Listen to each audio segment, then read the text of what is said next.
we are going to begin talking a little bit about the rules. Each candidate is going to, on the council side, will have a 1.5 minute opening, and then they're going to have the opportunity for each question to be asked, 1.5 minutes each.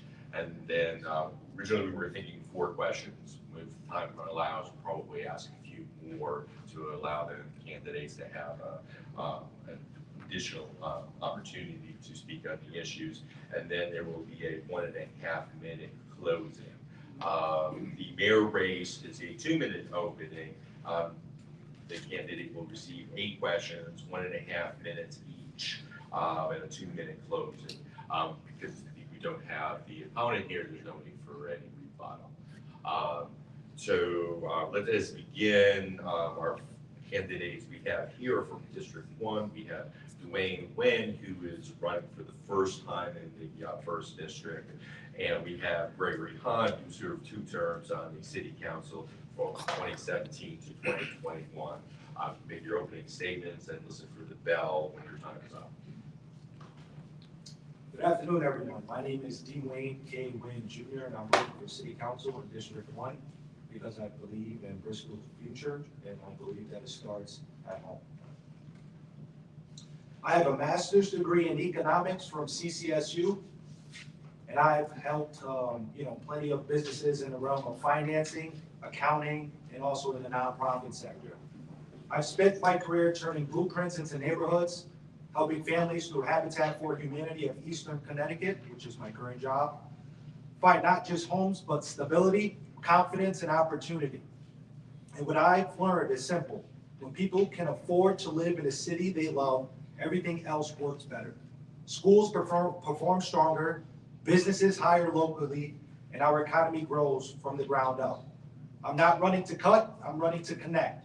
To connect the city's government with community partners, nonprofits, and businesses, so every dollar we spend goes further. To make sure our young people can afford to stay here, our seniors can afford to age here, and every family has a fair shot at building a life here. Because when we invest in Bristol and the people and the place together, we don't just fix the problem, we build a stronger Bristol. Thank you. I'm Greg Hahn. I was on City Council for 4 years with Ellen in a very, very talented City Council. And I'm proud of my time for those 4 years. I was on Public Works, Real Estate Committee, Energy Commission, Commission on Aging, Arts and Culture Commission, and more. But the fact of the matter was I was extremely involved. It wasn't just the committees I served, it was the people I met. It was the extra work that went into being a city councilman. It's not just the meetings. You may know me more by my experience with the Bristol Brass and Wind Ensemble. I'm a musician. I play weekends. I play in concerts throughout Bristol and other areas of Connecticut. I was actually president of the Bristol Brass and Wind Ensemble for 10 years. Presently, I work for Cigna. I'm a Treasury IT program manager, and that keeps me very busy as well. But running again, I've been asked many times, why am I running again? And it has to be because of the way the current city government is affecting me personally. We all think of things personally. How is it affecting me? Well, this is how things have affected me. There we go. Was that for him? Running. This is how it's affecting me. I have another tax payment, another mortgage payment and taxes. The education system is affected. The pre-K, and I have a grandson. The bell was your time. So was it? Yeah. Yeah. You're sure? Yeah. Yeah. So Hi. I'll try to be gentle with the reminders at the time, but we'll try to keep everybody fair.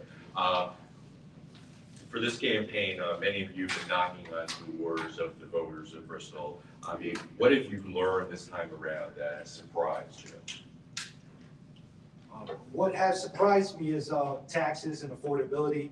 When we talk about taxes, we really need to understand that families feel like they are squeezing every dollar that they have from rising housing costs.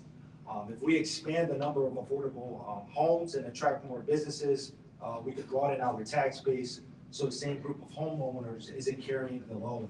I'll explore programs that freeze taxes for seniors for long-term homeowners and gentrifying areas while investing in new development that brings additional revenue without pushing families out. And what I mean by this is partnership. So I work for Habitat for Humanity of Eastern Connecticut, and we utilize all our resources in order to bring affordable home ownership into towns. And what that means is reaching out to local banks, reaching out to like-minded organizations, and just having a conversation with them. For an example, hey, we had 7 parcels. What can we do with this? Can we figure out how many people or individuals in a certain AMI? Mr. Hahn? Yeah, a few things have come up. And of course, I'm walking in District 1, so a few things in District 1 have come up. One of the things is road expansion. There are some roads in the district that are dangerous to walk, and it's dangerous for the people that live there. And they're talking about road expansion or putting in sidewalks. That's one thing. Another thing is Kern Park. That came up recently where people are concerned about the homeless that are camping out in Kern Park and causing a safety concern. That's an issue. And then finally, the other issue that surprised me, which people do recognize, is the fact that Edgewood School has not been functioning as a pre-K for a while because of OSHA's involvement in the issue with the ceiling. So this issue was funded by us to be corrected before we left office, but for some reason the funds weren't used for that. And things like that concern me, and that's what's concerning the people that I'm talking to. Okay, the council, mayor, board, finance worked jointly on the budget adoption. As a council person, what would you bring to that discussion? We'll begin with Mr. Hahn first. Could you repeat the question? Sure. The council, mayor, and board of finance worked jointly on the budget adoption. As a council person, what would you bring to that discussion? Well, there are, what we've done in the past, from the 4 years that I worked there, we would always go to the finance committee's budget discussions in the audience to listen to make sure that we knew what was coming up.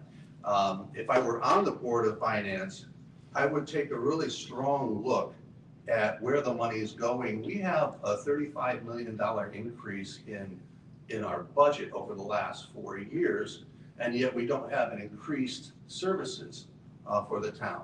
It seems like things, if you're pumping that much money in, you should be getting something in response. Now, I know there are some extenuating circumstances in some areas, but $35 million is a lot of money. I would want to make sure that if we were increasing the budget, that the services provided were better or more services were provided to the taxpayers. They're owed that when we increase taxes. But when people hear we work in the budget, they often think, that means cutting services. I see it a little bit differently. It's about being smarter with what we have and expanding our impact through partnership. I learned how to turn limited resources into major results by working with bank, state agencies, and also volunteers. I'll bring that same approach to City Hall, partnering with nonprofits, local businesses, and state programs to deliver more services, not fewer. When we align our city goals with community partners, we can stretch every tax dollar, improving outcomes and actually expand what residents receive without raising costs. That way, instead of cutting vital services, we can multiply our impact and bring in outside resources to help fund the city's priorities without raising taxes. Okay, next question, and we'll begin with Mr. Wynn on this one, is, how do you balance the needs of business and the needs of your constituents in general when you would be sitting on the city council? Can you say that one more time? Sure. How would you balance the needs of business and the needs of constituents? What I believe is you have to get out in the public, get out to these businesses. You have to talk to everyone, boots on the ground, going to coffee shops, going to mom and pop shops, and just seeing what their needs are, how their needs could be met, but then also promoting these forums to get the public into the room and express like, their needs and what the city of Bristol needs to do. So, just expanding our outreach, letting people know when things like this happen, as far as these forums, and then working with the councilman and mayor to, help solve those problems. Mr. Hunt, do you need me to repeat the question? No, I'm good, I'm good. I don't think one excludes the other. I think one feeds the other and supports the other. If you're supporting business in the city of Bristol, you're supporting the tax base, you're supporting the quality of life that we have here in Bristol. The more restaurants, the more opportunities we have, the more we have for our children, the more we have overall, is those kinds of businesses flourish here in Bristol, then we have a quality of life. So I don't think that business ever would take away from what we offer our community and our citizens. And the feeling is mutual. When businesses, good businesses open up, they are frequented by our citizens as well as from the area, Terryville, Thomaston, Arlington, come in. And that makes for a good economy, and we feed off each other. Okay, and what distinguishes you from others in this race that you haven't mentioned in your opening statement? Give you an opportunity to kind of continue where you left off, Mr. Hunt. You said we can't mention the opposition, but I'm going to have to here. I mean, first of all, I come with experience. I've had 4 years on city council. We accomplished a lot. I'm proud of our accomplishments that we had during those 4 years without raising taxes 27%. Let's be honest here. And I was fully involved. It wasn't just the meetings, it was getting together with the community and community organizations. We collectively, with the city council, we created the opioid task force, diversity council. We created things. We weren't just putting our fingers in the dike, hoping that more things don't break, which seems to be what is happening now. So my opponents don't have the experience in creating, don't have experience in solving problems. They're trying to keep their head above water. And that would be the difference between us and my opposition. Mr. Witt? I'm community oriented, and I also have experience in accounting and financing, working with organizations like Habitat for Humanity and Mohegan Sun, with various budgets from $5 million to $50 million. So I have experience there. But I also have experience in the housing market. I'm the director of home ownership and programs for Habitat for Humanity. So I'm able to bring affordable housing to Bristol, as well as bringing education of how to be a homeowner and how to stay in your home to Bristol. And then the final question we've got here, then we can allow you to do your wrap up. If you were a voter considering candidates for city council, what would you tell them to be looked for from their candidates? I know you're voters, but as a voter, what would you tell your fellow voters to look for in a candidate? I'm going first. Yeah. Okay. What I would tell everyone is just to do your research. It's not about Democrat or Republican, it's about the person. So do your research on the individuals or individuals who are running. Make sure you understand what they stand for and what they can provide to the city of Bristol, and then therefore you can make an educated guess there. So that's what I would do and highlight is just do your research. Good question. Don't vote for me because I'm Democrat. Don't vote for others because they're Republican. That's a very lazy way to use your vote. I suggest to all of you that are voting, you take a look at the issues, take a look at our track record. Our track record is out for everybody to see. And what we accomplished, I'll talk more in my closing statement, what we accomplished far exceeds what's happened over the last 4 years. It's very simple. Vote your issues. If you like 27% increase in taxes, well, vote for Jeff. If you have a problem with adding a mortgage payment in taxes every 3 years, then I would advise you to think about making a change.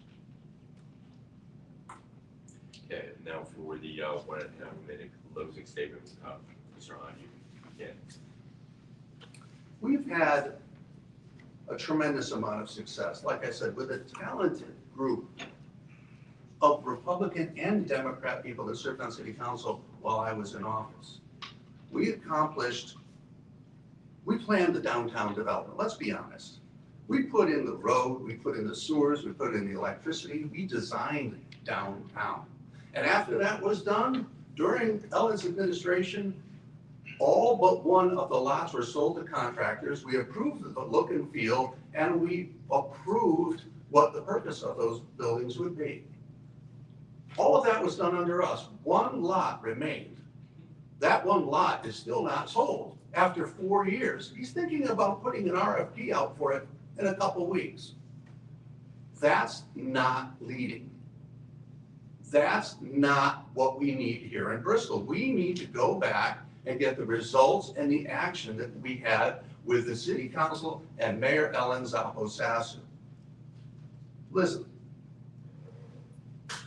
we're not party driven. Vote for the issues, vote for what has proven to be successful. It's not a Democratic Republican issue, and there are a lot of Republicans I meet with that are voting for us. I suggest that everyone please take a look at the issues and go from there. I am very much looking to be on city council once again and serving you.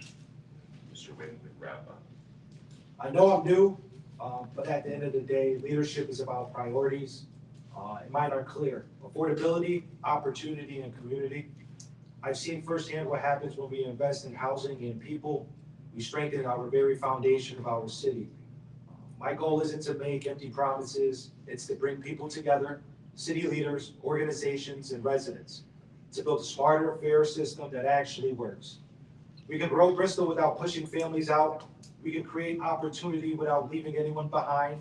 And we can create our city of Bristol to be a place where working families and young adults and seniors all feel like they belong. That's the Bristol I believe in, one built on stability, partnership, and purpose.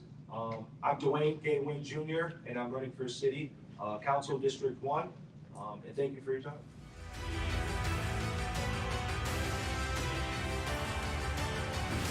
Now we're going to move on to District 2, to the two candidates who are here.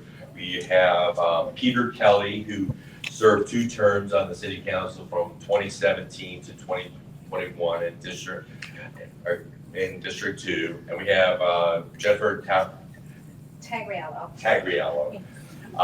She is the former chair of the Board of Education. This is the first time she is running for City Council.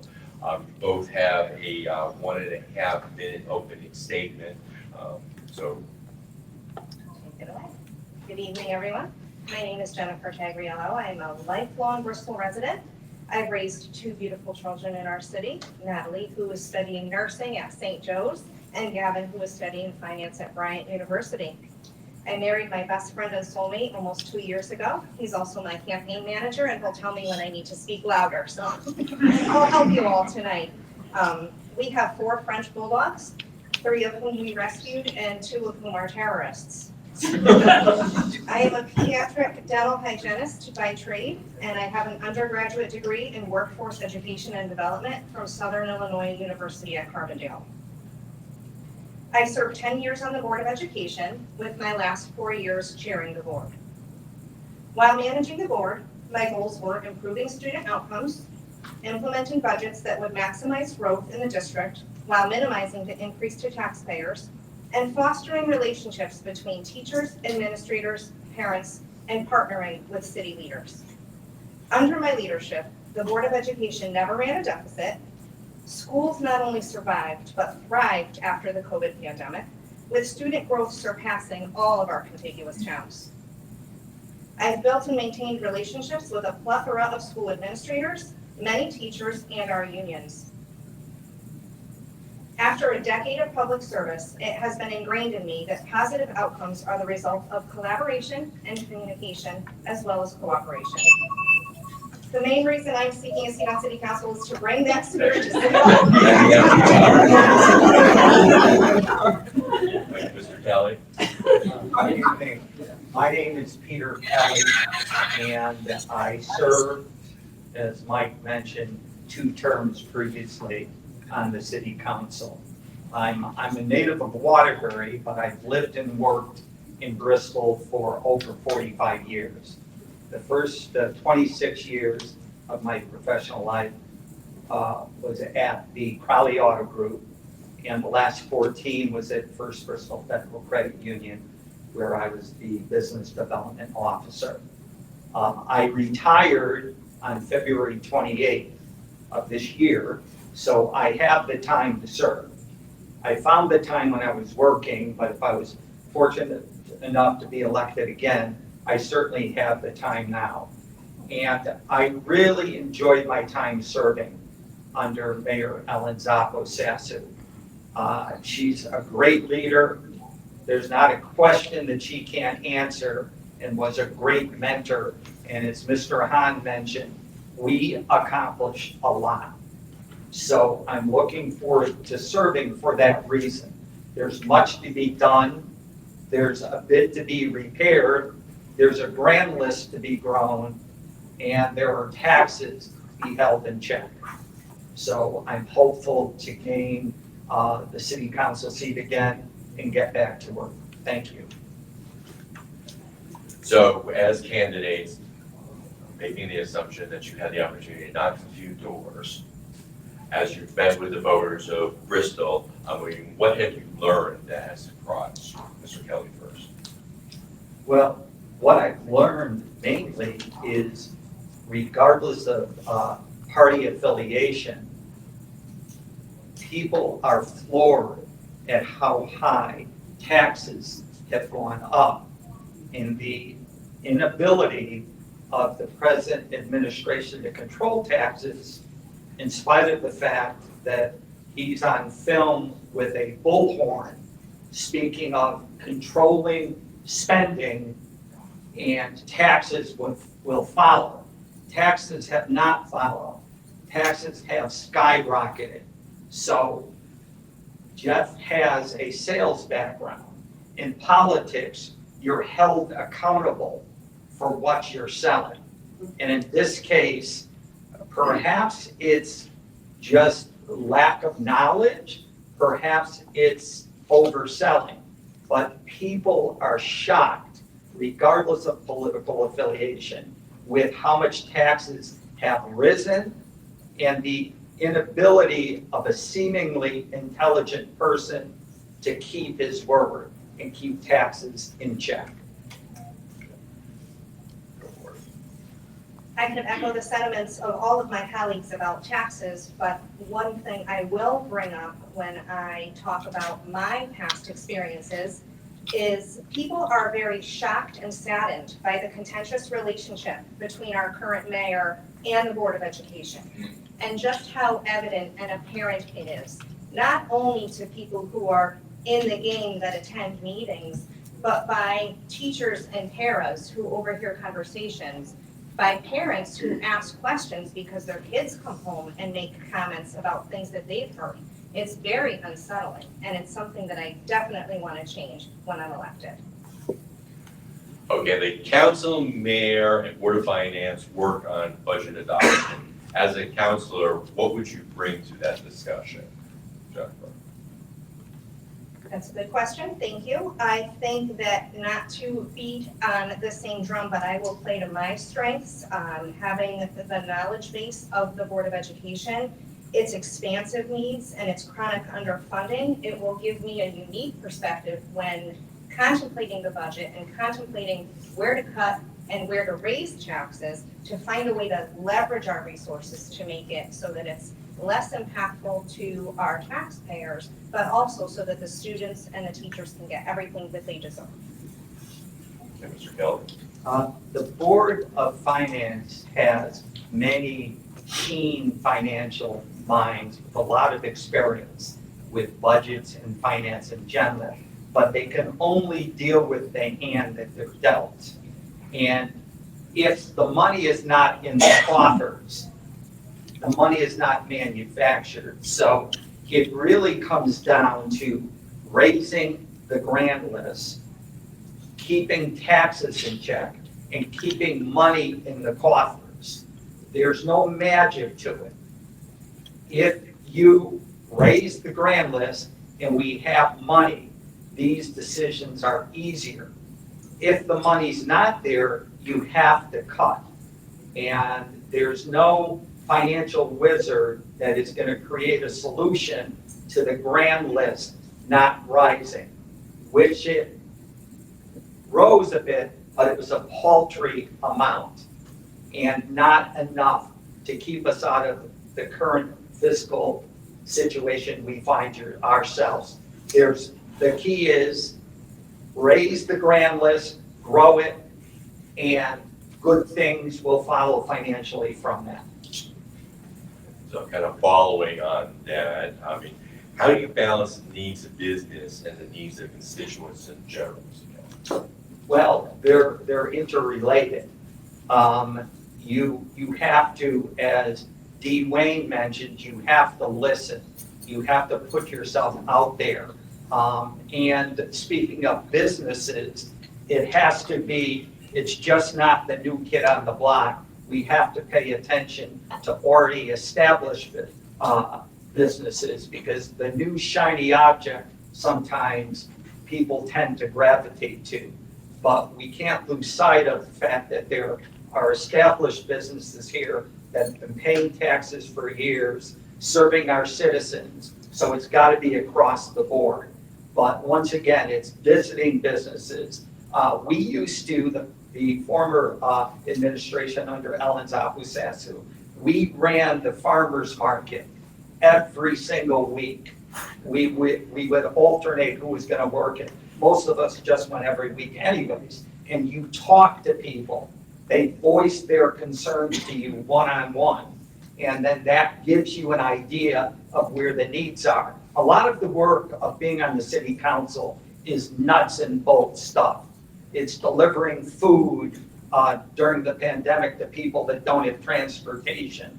You know, it's really elbow grease, and it's really hard work. Not everything is an elevated decision. So you just have to work hard. There you go. Hey, yeah. Hang around. So one thing that I would say is that it's important as city leaders to bring stakeholders together, assessing needs of businesses that have been here a long time, as well as up and coming and newly rising businesses. We want to make sure that all of our businesses align with the city priorities, and I think the only way to do so is, again, by communication and collaboration. What's that? Now, what distinguishes you from others in this rate that you might not have mentioned in your opening statement? Well, I'm here.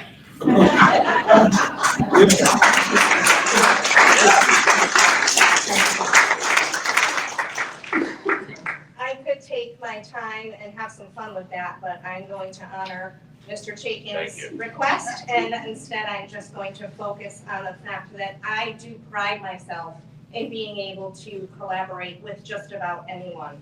And I think that it is important that when you are in any role in city leadership, in city governance, that you can put partisan politics aside and that you can focus on people. Because at the end of the day, I am not here to represent only Democrats. I am not here to only represent Republicans. I am here to represent everyone who resides in District 2. Because everybody working together is what's going to make our community thrive. Mr. Kelly?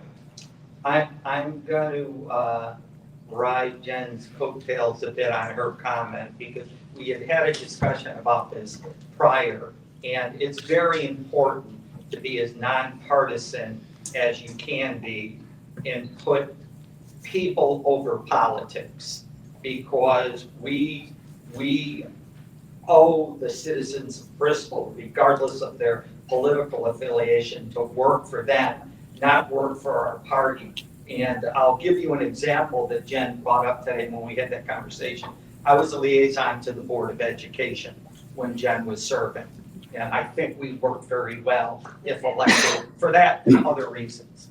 I called out my own party for things that they were doing, and they didn't like it, but it needed to be said. And these are very good, well-intentioned people, but they needed to be slapped around a little bit. And I was willing to do it. You've got to be willing to make hard decisions like that if it's going to benefit the citizens of Bristol. Yeah, and for the final question, as voters, yourselves, what would you tell the other voters out there, what they should be looking for when they're considering city council candidates?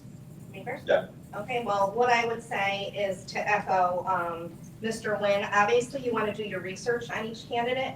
If there are topics that are of great importance to you, you want to make sure that your candidate of choice aligns with you on those. But most importantly, I would say talk to your candidates, ask them questions, and challenge them. Because I love nothing more than talking to people, and if I don't have an answer or I don't know something, it's going to grow me as a leader to find out the answer to then give it back to that constituent. So I think just don't be shy, reach out and ask them how they feel about things, what they would do in this circumstance, how can they help you? And their answers can then dictate whether you choose to vote for them or not.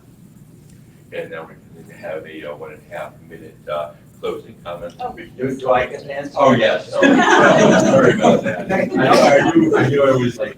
You're probably a little nervous yourself. I know, just lost.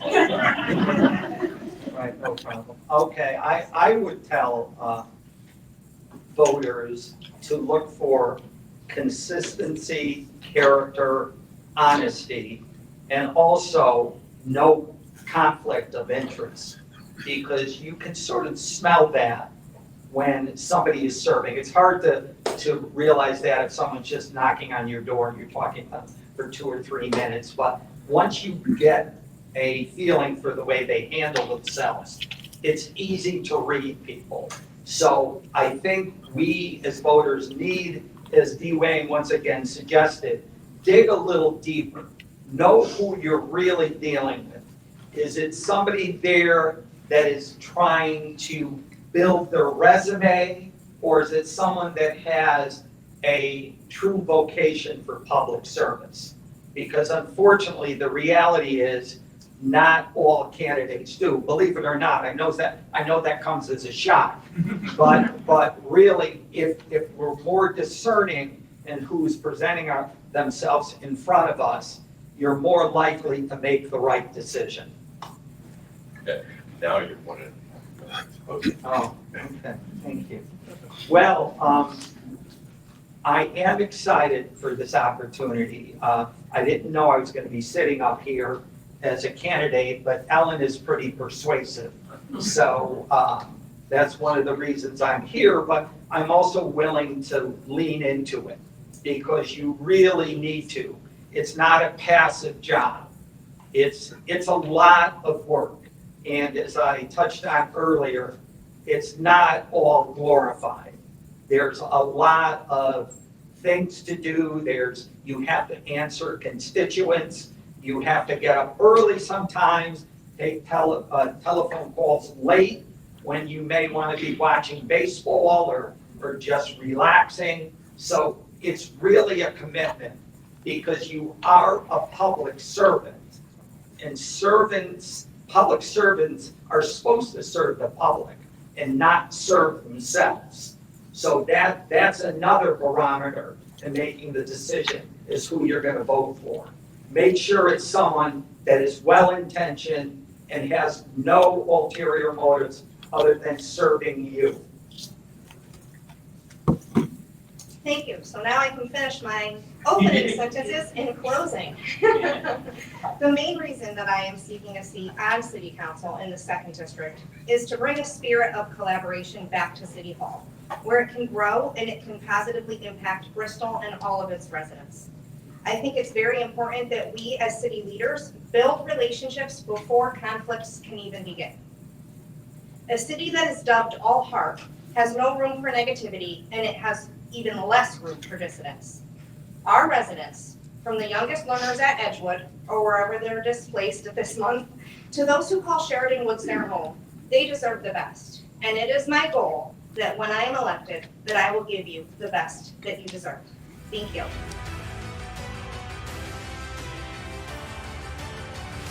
So we do have, from the Democrats, we have in the 3rd district, we have Mark Dickow, who won a special election to gain a seat on the city council. And we have Stephen Seymour, who is running for the first time.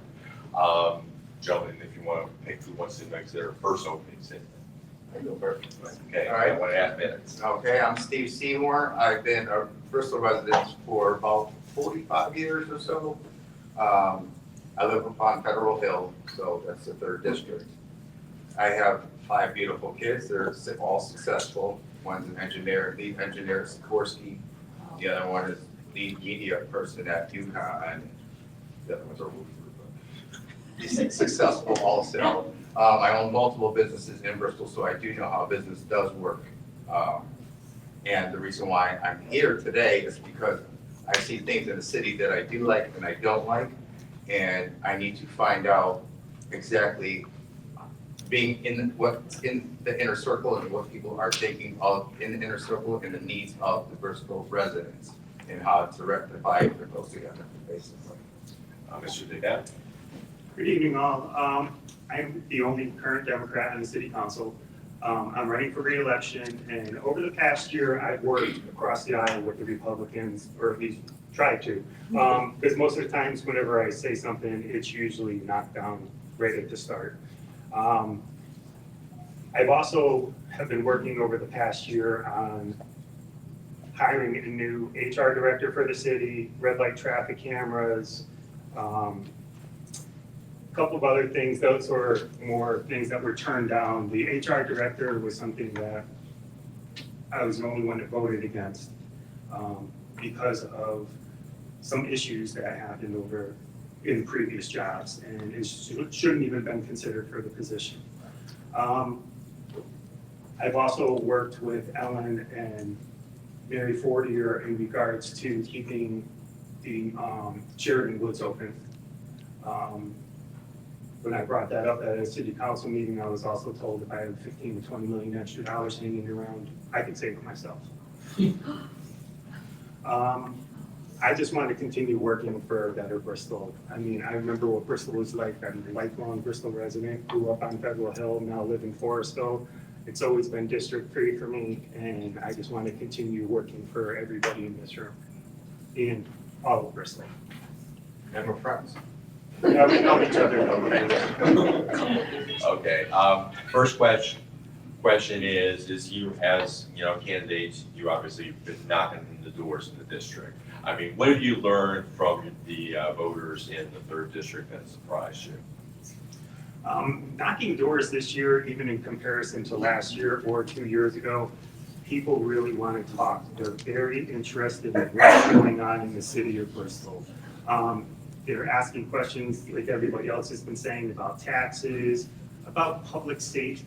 I mean, in District 3, we have a lot of public safety issues at traffic lights. At the corner of Pine Street and Middle Street and Lake Avenue, and also at Emmett Street and Pine Street. Those are 3 extremely dangerous intersections. As a matter of fact, last week I was talking to somebody that said that their daughter got hit on Central Street and Pine Street. She had the walk signal, was walking across the road, and somebody went through a red light and she ended up on the hood of the car. So safety has been a big thing. That's why I was looking at the red light cameras. It was actually brought to the ordinance committee from the chief of police, Mark Dorello, and we had some additional questions about it. So we sent it back to the police commission, and they said, no, we're not doing that. It's going to cost too much for the city. But if you look at Washington Depot, who has pretty much one traffic light in the city, they reported over $650,000 worth of earnings in 8 months. That is something that we could do here in this city. Mr. Seymour? Sure. As a candidate, you've been knocking on the doors, you've had the opportunity to meet with the voters in your district. What have you learned that surprised you?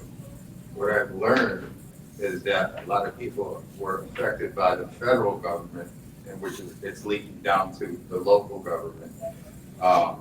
They're saying that they're going to vote for the opposition. Obviously, that would be us, just because of the federal part. But I also said, what in particular do you like and don't you like about Bristol? Because that's where it starts. You are immediately affected by Bristol. And their concerns was a safety thing, like with the red light, thing like that. But my concern is just driving down the road, I see a lot of things that could be simply fixed. Like, I'm sure you guys went up, what's that street? Not Center Street, but Woodland or Maple or whatever. With a big red sign that says, we won't say the person hasn't fixed this. I personally have talked to Ellen. I said, is this something that the city could do? And she goes, absolutely. I said, well, I'm going to knock on his door today and tell him that that's one of my priorities.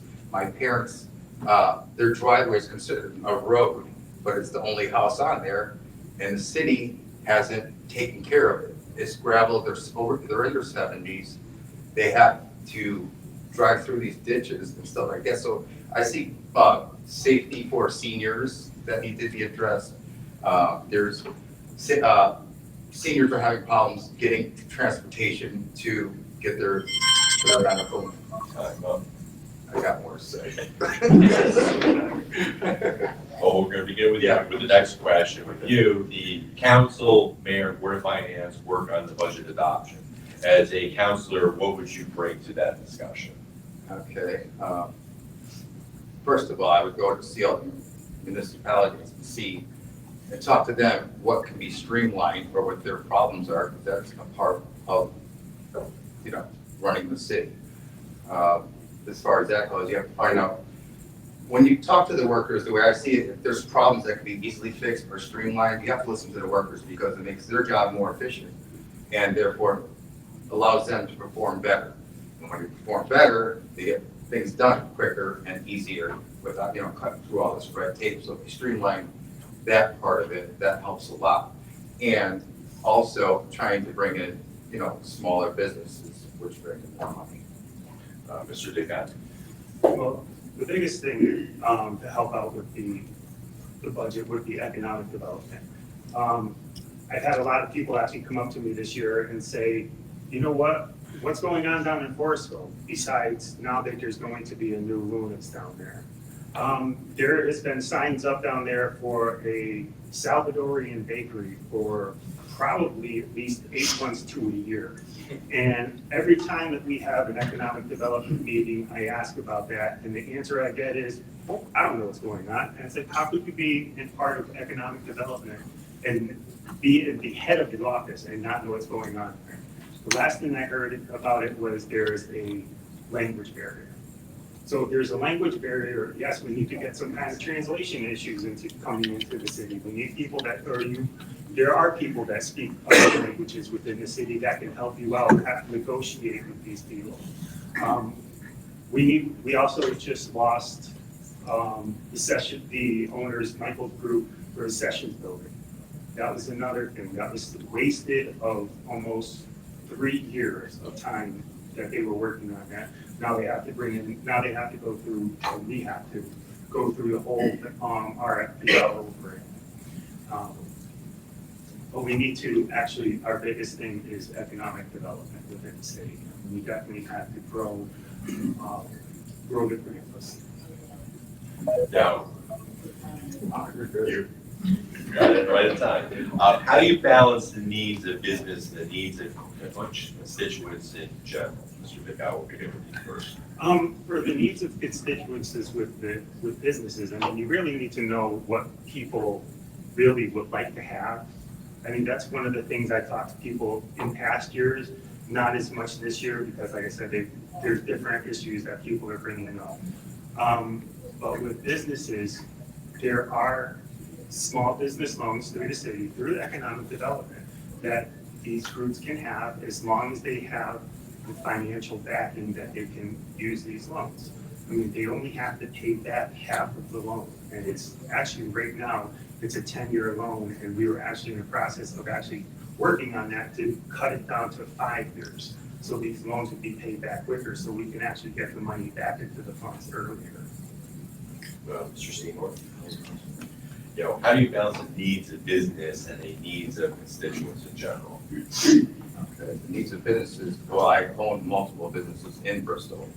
And I wish I knew, there's certain things that even he told me about, grants and stuff like that, that would help my business, which I didn't know about. I think we need to make it more accessible to these businesses and don't let them try to figure it out for themselves. Help them out, give them something else to say, you know, you have to go to this person and talk to this person.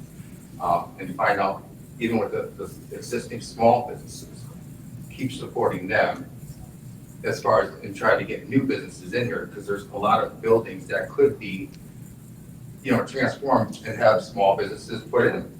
So, I mean, I would suggest campaigning to get more small business, not just big business. I know they bring in a lot of tax dollars, whatever. But I love Bristol because it has that small town feel, okay? I don't want to lose that small town feel. I don't want to see huge buildings going up everywhere. You know, I like to see repurposing of old buildings if they can be repurposed. Giving everyone a chance. I want people to push towards, you know, someone who wants to start a small business gets intimidated by the things that they have to go through. They need guidance, basically. I personally, I have a business podcast, and I help people start businesses. So I know how that works. And I wish I knew, like I said, that there was grants that were available. So, the next question, we're gonna be with you, Mr. Seymour. I mean, what distinguishes you from others in this race that you might not have mentioned, had an opportunity to mention in your opening statement? What distinguishes you? Well, what distinguishes me is like, if I see something bad happening, I don't care what party you're in, just like Peter Kelly said, go for the person, look at my background, you'll see that I own 2 successful businesses. I'm always contributing to the Monk Festival Police Department. I'm there for them. Basically, that's it, basically. Mr. Dugan? I just want to get back to my city. That's the biggest thing. Like I said, I'm 55 years old. I want to continue living here the rest of my life. I mean, my wife and I plan on spending the rest of our lives in our house. We've been there for 22 years, and we just want to continue to raise our family there. It's just, Bristol needs, it's in a good direction from 4 years ago, but continuing right now, it's not the same Bristol it was 4 years ago. The growth has been happening over the 4 years, the previous 4 years, because of the previous administration, not the current administration, because if you look at the amounts of grand list growth over the past 4 years and the previous 4 years, there's a very large difference in the amount that was brought to the city. You know, as a voter, talking to the other voters, considering candidates for city council, what would you tell them to look for? I'd tell them to look for somebody that's dependable. I mean, I have people call me all the time about different things. It's like I had one person actually tell me, it's like, hey, I have this branch that's been across the street from my house for 2 years now. The lady next door who has Alzheimer's actually went out and cut it and put it to the side of the road, and I called Public Works and never got it done. Well, Monday I went and picked it up myself. I got to a point where it's like, if you've been dealing with this for 2 years, forget about it. And I had somebody else call me a couple of weeks ago about overgrown bushes on Center Street.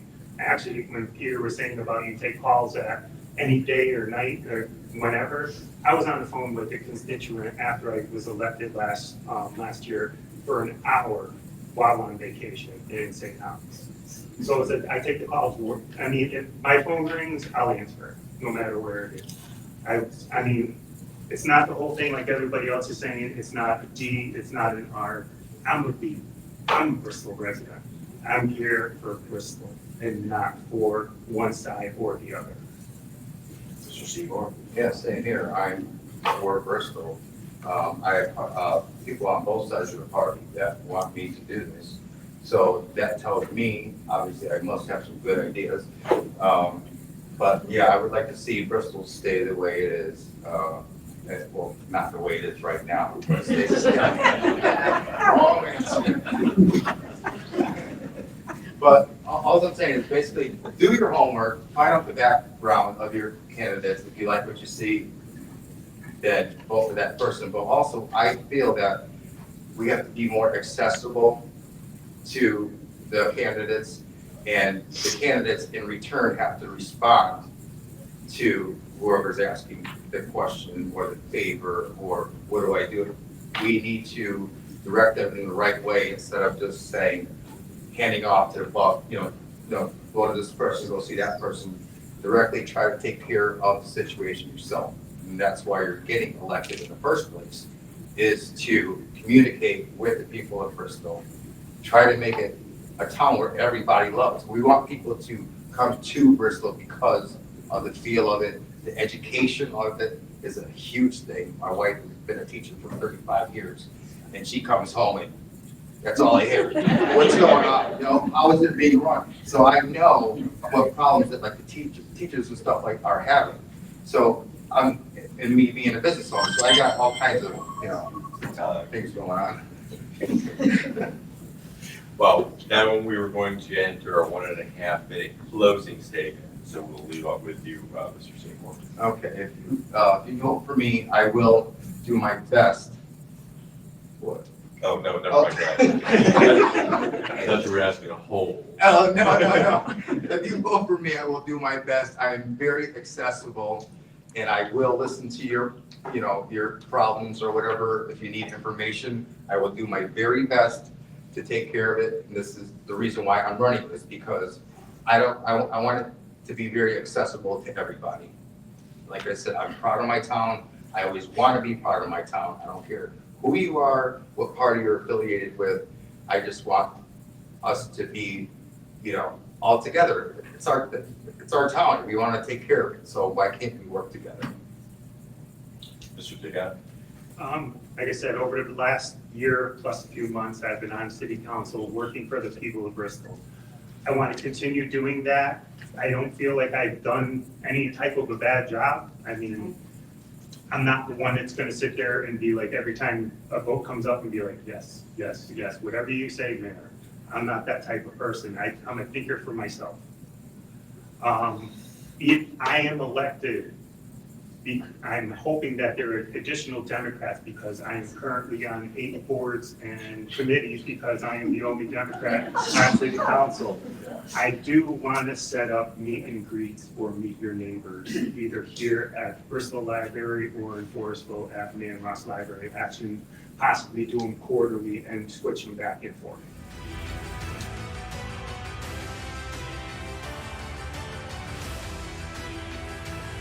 We are now moving on into the mayoral section of our forum, and we have, again, the Republicans have not joined us here tonight. Apparently have put out a statement that they had some other obligations that they needed to attend to. But we do have our Democratic candidate, Ellen Zaposasu. She is the former mayor of Bristol, serving 2 terms from 2017 to 2021. She was also a city council member serving 3 terms. She is going to make a 2-minute opening statement. Thank you, Mike. Thank you, everyone, for coming tonight. I'm going to use a portion of my opening statement to introduce the rest of our ticket that is also here tonight. In addition to the mayor and the city council that you'll be voting for this fall, we also have a race for city council. So I'd like to introduce John Lodovico, who is our candidate. John, if you could stand up.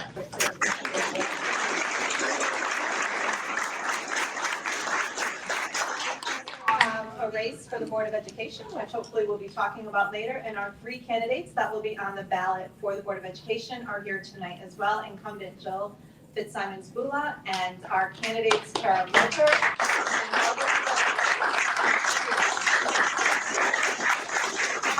And lastly, for those of you who are interested about the taxation issue, we are also electing the Board of Assessment Appeals. And tonight, I'd like to introduce you to our candidates, Anne Marie Herring, who's here.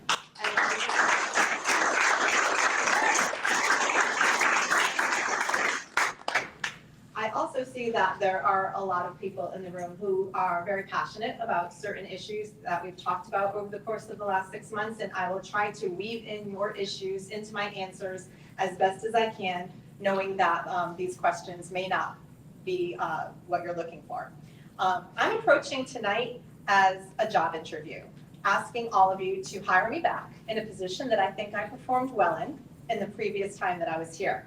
I'd like to just briefly say that my management philosophy is that we were very successful for 4 years in leveraging scarce resources and making sure that every taxpayer dollar was accounted for and was paid for. We worked with key partners, we worked with employees, and we worked with citizens. And we knew that everybody wanted to take pride in where they lived, and we wanted to showcase Bristol's assets. We also knew that there were additional costs and demands upon the education budget, which were all just really positioned against the backdrop of reduced state and federal aid. So hopefully we'll be talking about these as we go forward. Okay, well, you mentioned the taxes. I mean, after the last tax bill came out, there's a lot of discussion on social media, streets, about how people were paying more than they expected. It was a keystone of the Democrats' campaign. What can be done about the city's taxes, and how can you keep hikes in check in the future? Well, for many homeowners, property taxes are a large burden because unlike your income tax, which is based on what you earn, property taxes are fixed on your property value and not your ability to pay. So these economics are forcing people to make hard choices. So we, as the Democratic ticket, looked at this, and in June, we submitted a Freedom of Information request, and I'm just looking for the number, for all pre and post revaluation property values from the tax assessor. We sorted residential and calculated taxes based on the mill rate. There were 19,382 records that we downloaded based on all of your tax records. 2,000 homes had a 40% or greater tax increase, and many thousands of homes were over 30% for their tax increase. Over these past 4 years, as Mayor Caggiano's median tax increase was 23.02%, while his average tax increase overall was 26.92. Mine was 3%, and my average was 2.9. So clearly it can be done. We both had a piece of COVID, we both had fluctuating economic issues, and we both had a revaluation. So I feel strongly that there is an apples to apples comparison. What has to happen though, in addition to watching your spending, you also have to control your costs. And in the city of Bristol, the biggest cost that we have is our personnel. And I will also say that they are also our greatest asset in delivering the services that we expect. Okay, next question. If you feel the city's priorities need to change, how would you restructure the budget to reflect your priorities?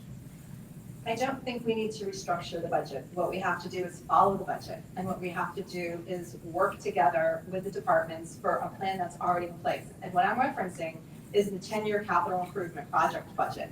What we do, all departments come together and we talk about what our needs are. The operational budget is everything contractual, personnel costs, supplies, what you need to run your department.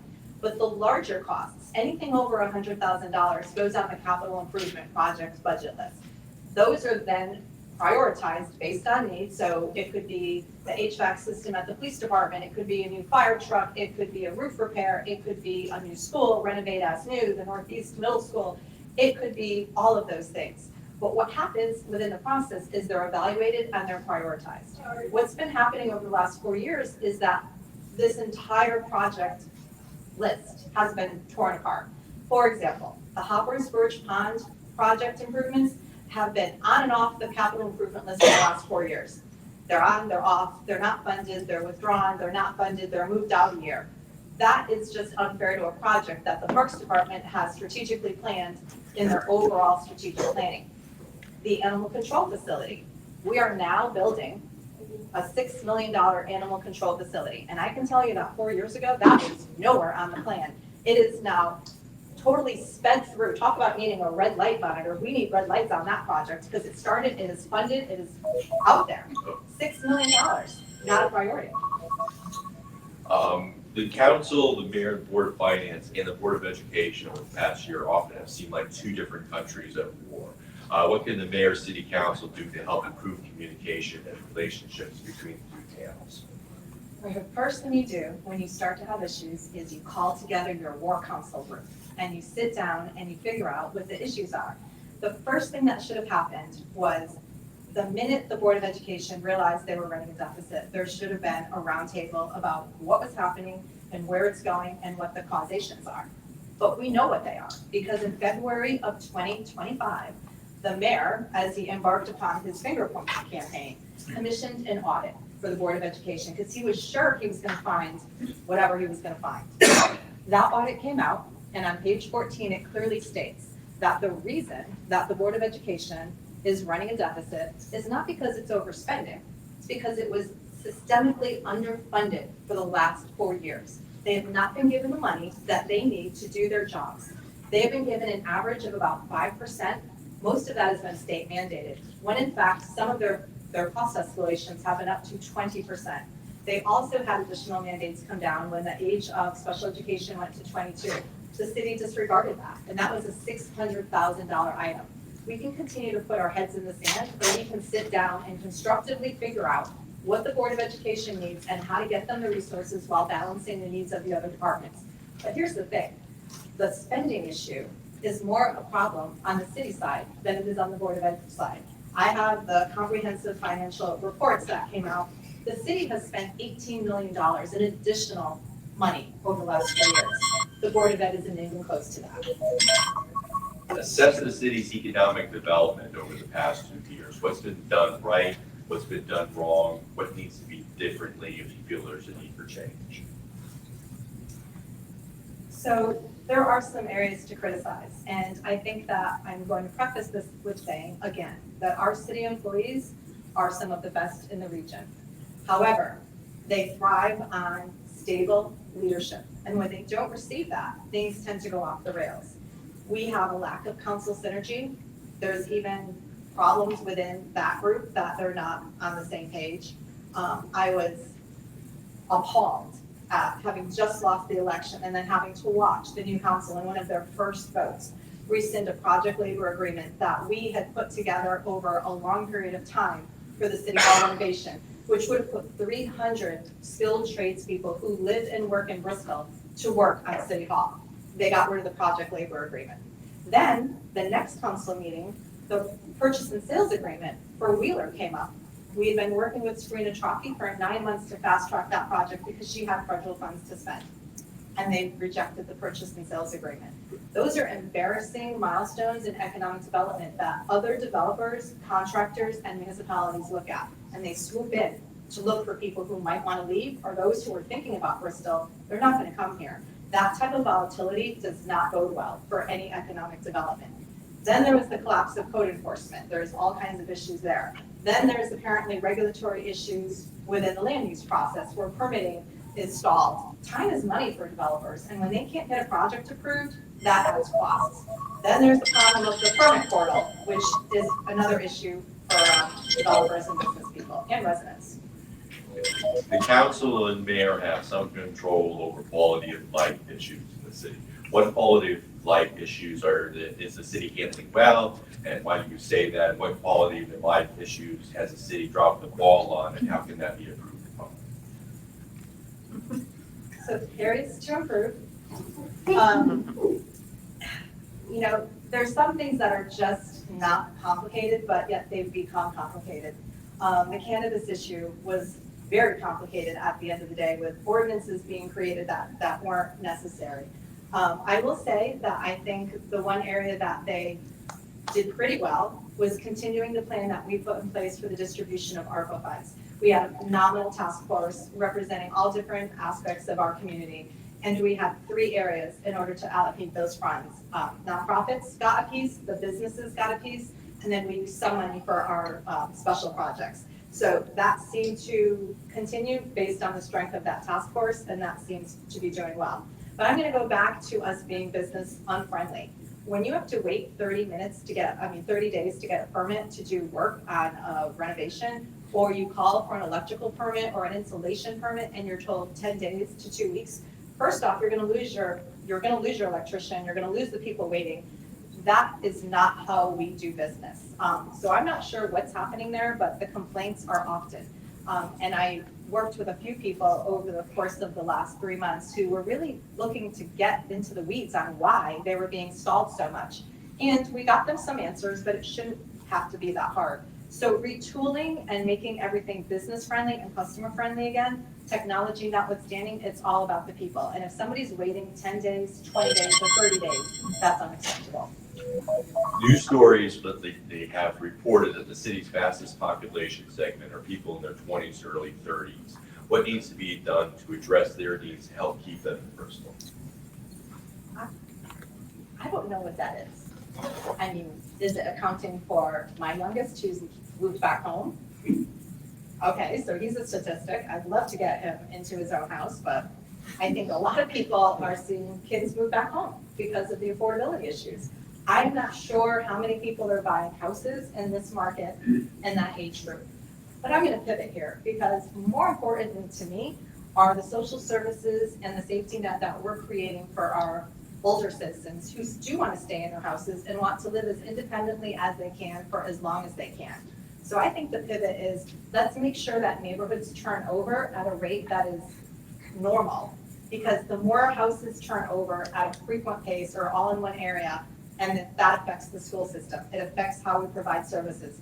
People deserve to live independently. We need to provide the opportunities for them to do so. This tax issue is driving people out of their homes. And that is something that is gonna affect all of our neighborhoods. It's gonna affect classroom sizes. It's gonna affect a lot of things unless we can get a handle on that. So welcome to the 22 to 30-year-olds. I love that. If I could see some raw data on it. I don't see it anecdotally, and I don't understand why we're focusing on one segment and building toward that when we have so many other pressing needs within the community at this time. Now, as a candidate, I'm guessing you have had the opportunity to knock on a few doors amongst the constituents of the city. What have you learned by knocking on doors? What has surprised you? I don't know if I'm surprised as much as I had the same experience as the Board of Education and City Council members, candidates are. People are asking a lot of questions, and I do think that the tax signs that people had in their yards did a good deed. People are asking questions now about what things cost. They're asking questions about why they're getting notified for the first time in 4 years by their banks about their escrow accounts. They're wondering why they're seeing businesses promised, but businesses not coming. They're wondering why the only projects that have come through the grand list portal in the last 4 years are the ones that my administration started, but they're being taken credit by people who simply got served the meal hot and are enjoying the work that we did to create the meal. They're asking about the other parts of our town. Why isn't there economic development focus in the West End? What about Forestville? They're asking about the education budget. They're asking why we're constantly selling one of our best resources, which is our remaining open space, to developers. They're asking why, in fact, we have changing priorities. Why are we putting other projects ahead of others and not this one? And I think that there's an unease in terms of stability and why things are just so raucous. I mean, we have been subjected to AI videos that are absolutely ridiculous. And I encourage you to not look at them, although I know Shelby Pons thinks her profile is really hot. I don't like mine, I don't watch them, I won't look at that. But it's just so juvenile that I'm not sure where the public discourse is going, and that needs to come back as well. So we don't necessarily have a crystal ball to foresee the future, but make an attempt to forecast how the next 2 years are significant for Bristol. Well, they're significant for several reasons, and I'm going to start with a little bit of a warning. We have another revaluation scheduled for 2027. Some of you may have seen the notices, the assessor's office is out, they're looking at properties, they're doing inspections. But what I'm worried about is what are we doing from a financial standpoint to manage the roll-up to 2027? What if the housing market, the bottom falls out? What if you're stuck with a house that's valued up here that you're paying taxes on, but actually there's a depreciation due to market trends? What if the federal government continues to leverage resources and not send money to the states? What if we have to continue to create social safety nets for issues such as homelessness or social isolationism amongst our senior citizens, or competing projects that might have been started but now may not get finished? What if we don't have someone in charge who actually understands what a debt ratio is versus spending priorities? These are all important questions, and I've always said through my time on the council and as mayor that it's really important to have the right people in the right seats on the bus. And for the most part at City Hall, we do. There's just no driver, and the bus is heading toward them. Putting yourself in the shoes of the voter, what would you tell them to keep an eye out for when they're making their choice for mayor? I think that public service is really a theme. It's not about politics. It's not about selling you a line. It's not about making you believe one party over the other. It's about the people who go pick up a branch because they're sick of having a neighbor complain about it. They're the people who were during COVID handing out food in the food lines, who helped every Saturday morning set up the farmer's market because we had a food desert in downtown, and people were yearning for an opportunity to get out. Managing COVID, which seems so far away for all of us because we just don't want to think about it, was one of the most difficult things I've ever done. You get lists every day of people who had died in your town, and you knew that. I can't even say how impressed I was with our team and what they did, because we were doing renter's rebate, we were still handing out food, we were fixing things, we had people come to City Hall every day to do their jobs. But yeah, it was such a scary time. And I think you have to look past the people who do it for the wrong reasons and look to the people who do it for the right reasons. And that is our list of questions. You have a 2-minute wrap up. There's so much to talk about.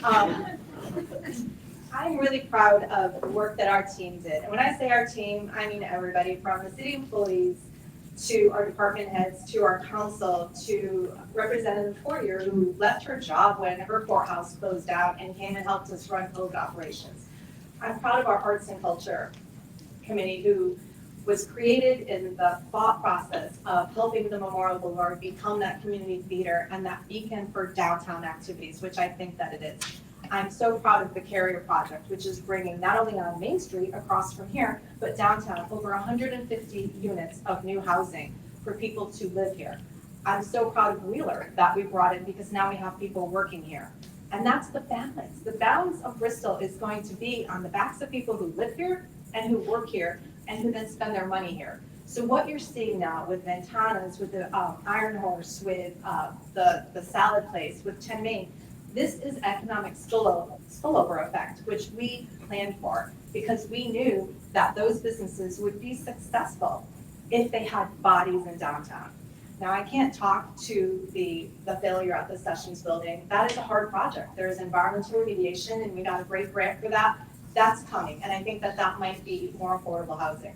But I look through town and I see money being spent on like road widening projects on Shrub Road, which should have just been a sidewalk project. And I see all of these other issues that are May I have your attention, just please? coming. Library will close in 15 minutes. Check out these papers in the circulation. I hope I'm getting time on this. I'll give you an extra 10 seconds. Okay, so, you know, it's prioritization, it's managing the budget, it's looking at your bottom line, but also planning your projects. It's understanding that there's this big picture, but at the end of that picture is a whole line of 60,000 people who all may want something different from Bristol, but at the end of the day, it's our responsibility to deliver as much as we can to the best of our ability in a financially responsible way. And that's for Edgewood pre-K learners, and it's for the, I don't understand why, but the 95-year-old women who open their door when we knock. Don't open your door if you're 95 years old and you don't It makes me crazy. From them to them, we have to do something for everybody because that's what community is. And that's what it is at the end of the day, how we make decisions, how we prioritize, how we attach fiscal dollars. It's all about how those dollars are going to affect every single person. Not just some, not just those people, or not people who look like me or talk like me. It's every single person. That's your time. Thank you, Julie.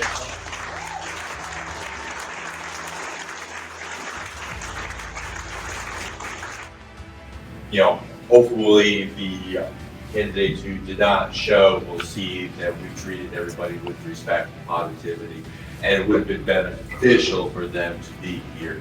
I want to make sure this was not an ambush for any candidates. Hopefully every candidate feels that they were treated fairly and with respect.